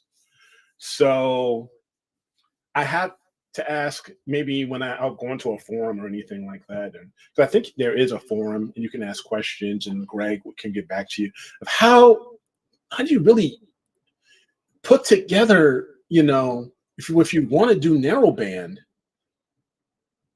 how do you, really put together a feasible time frame? Because thousands of hours is totally unreasonable. Yeah, no. So I know there's a better way to do it. I just don't know how. Yeah, I think that's something that we should try and get Greg on, and maybe we can get him on the show. Because I don't know if he remembers me, but I know that him and I used to talk way back. Okay. He may not remember me, probably won't, but I could definitely give him an email and see if he's interested into show. See if he's interested in coming to the show and talking a bit, answering a few questions, from us who are, we are users and customers of the product. But, if any others are interested, such as like Tom, was even asking how much it is. If he's interested, he can ask questions and stuff like that. I think it'll be great. I'm going to email him right now. Yeah. He's a bit dry, but crazy smart. Yeah. I mean, he's a genius. I mean, to pull something together like this tool, yeah, he's a genius. I mean, I think it's fantastic. Yep. I really do. Awesome. So yeah, maybe we can do something for the new year. Maybe Greg would be interested in coming on the show. Never know. Yeah, absolutely. So all right, cool. Well, it's getting to be that time, and my drugs are kicking in. Yeah. I don't know how yours are, but your drugs are kicking in. I think mine's starting to wear out. Yeah. So I'm just after my rant, I probably, it probably ran through my system. The blood was really pumping, and just burned through my drugs. I'm telling you, it's been a long week for both of us, more so you than me. But yeah. I'm telling you. But hey, great job on that. On that presentation, really nice job as usual. And then we're looking for more good stuff. I promise you, next Friday I'll do my Southern. I'll make up my Southern one up. So I'll do that. I promise. I literally have off. I work tomorrow, then I'm off Sunday, Monday, Tuesday, Wednesday, Thursday. I work Friday, Saturday, then I'm off Sunday again. So and then the new year starts. So now I'm back to all my vacation days are back on again. So Beatrice, awesome. Thank you for hanging out there in Belgium. I know it's crazy early in the morning. Absolutely. And all that stuff. So get some sleep, have everybody, seriously, have a great holiday. If you celebrate Christmas or you're in the holiday season, Merry Christmas to everybody. I hope everybody has a wonderful and blessed holiday season with friends, family, and clear skies like crazy, you know, and just have a blast. But if you get something and you open it up on Christmas, I'm just letting you know, be prepared not to image on Christmas night. If you go get clouds. That's funny. But no, I hope everybody has a great holiday. Yep, me too. And again, I'm sorry that I'm a little less talkative than I normally am, but I'm burnt. Yeah, it's all good. So. It's all good. I could, every once in a while I can pick up the ball. You got this. So awesome. All right. So any final thoughts for tonight? I mean, I know you've been doing the I think it was great. Thank you guys for sharing your input to me on Pix Insight, helping me improve my workflow. I hope it maybe improves others' workflow who sees this on the replays and stuff like that. We can talk about, maybe even add that into the chat, onto the title there a little bit there, Dan, who knows, of the video, talking about the PI workflows and all the other stuff. And again, congrats to Harold for Image of the Week. And don't forget, Image of the Year. Voting is going on until January 5th. So get out there and vote. There you go. Awesome. All right, everybody. Again, my throat's killing me, so I do apologize about that. But thanks everybody for hanging in there. And it's been a great year.